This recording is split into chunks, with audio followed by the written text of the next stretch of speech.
This is Sabrina Campbell with the JasmineBrand.com, and we have Tank with us here today. How's it going? Everything's beautiful. Oh, you switched. Okay, I'm looking at your phone. Everything's beautiful, man. Out here down in LA, Baldwin Hills, man. LA is always a good place for me, man. It's home.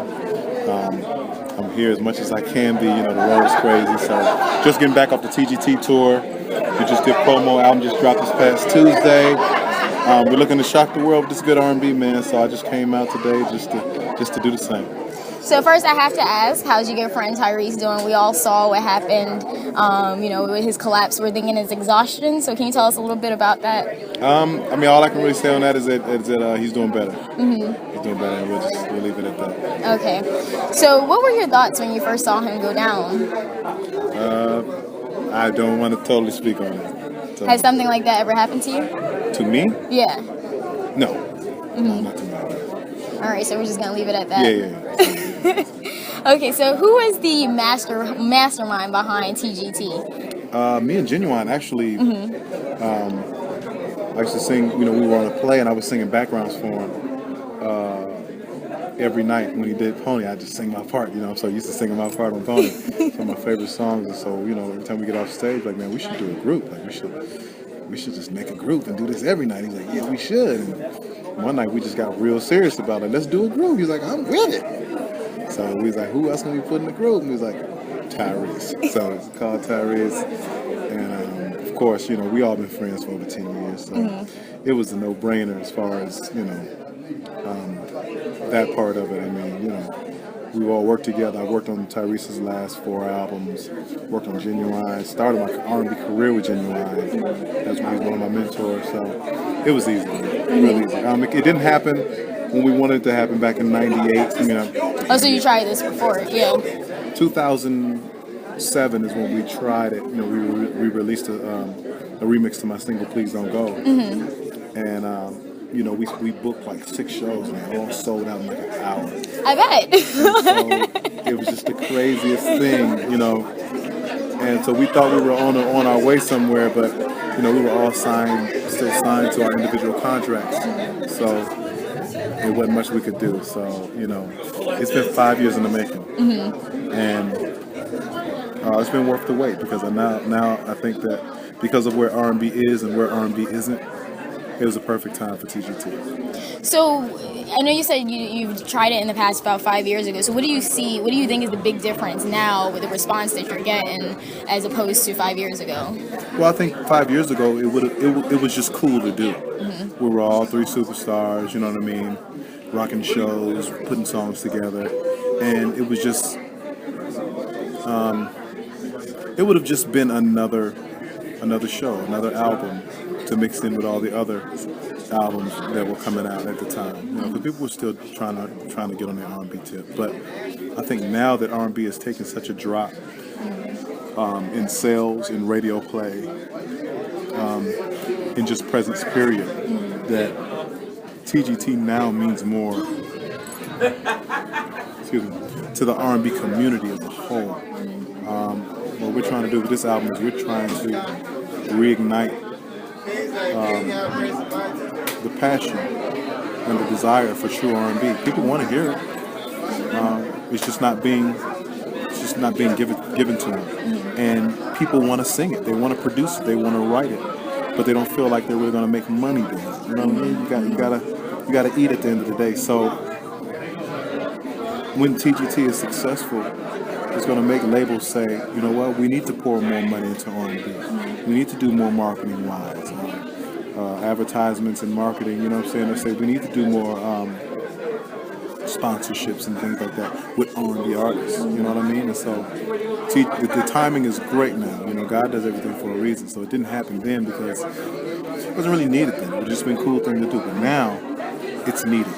So from the peers to just the R&B community as a whole, they've embraced us as, the true kings and the indeed saviors of the almost lost genre of music. So we've been watching the responses from your fans, especially women. So today, what's been the most interesting fan encounter that you've had? My fan encounters are pretty weird. I got a little snippet of it. Yeah, it ranges from flashings to women will snatch me up, women will tackle me. It just gets crazy. But I love it.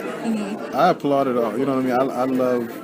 I love supportive people. I love fans. I love fanatics. I love stands. I think it's all par for the course. Like if you're doing something worth doing and you're doing it the right way, then people should react. So, do you have one particular story that stands out in your mind? That every time you think about it, you're just like, man, I can't believe that happened. I remember. I'll give you one story. I remember the first time when Maybe I Deserve got really hot, and I didn't know how hot it was. And we were down south, and we were in a limo. And after the show, I mean, we had to literally run to the limo and jump in, and we had to like dive in the limo because they were chasing us, run us down. I mean, they were pushing the limo, trying to tilt the limo over, like pushing over. And all of a sudden, this girl pulls up her shirt and just puts her titties on the glass. And I mean, I had heard about putting titties on the glass, you know what I'm saying? Like it sounded neat, but no one had actually, put their titties on the glass that I was on the other side of. Right. And so those were my first titties on the glass, and I was so excited that there were titties on the glass. I was so thankful that God had made those, and that she was, showing them to me. And that's one story. So would you say you had more groupies pre-TGT or now, since there's 3 of you? It's always been crazy. But I mean, it is crazier now because now it's all 3 of our fans in one place. Right. So you imagine a bunch of Tyrese fans, a bunch of Genuine fans, my fans, and sometimes I'm able to steal some of their fans. So, yeah, it's crazy. It's crazy. So will there only be one TGT album? No, there will be like 3. Mm-hmm. So you're definitely going to get 3 albums of the TGT. All right. So let's get into your love life a bit. So you have about, 6 kids and counting? No, 4. 4. And counting. And counting. So you're looking forward to having 10. 10? Why is that? I just want 10 kids. That's my magic number right now. So, and how many mothers do we have?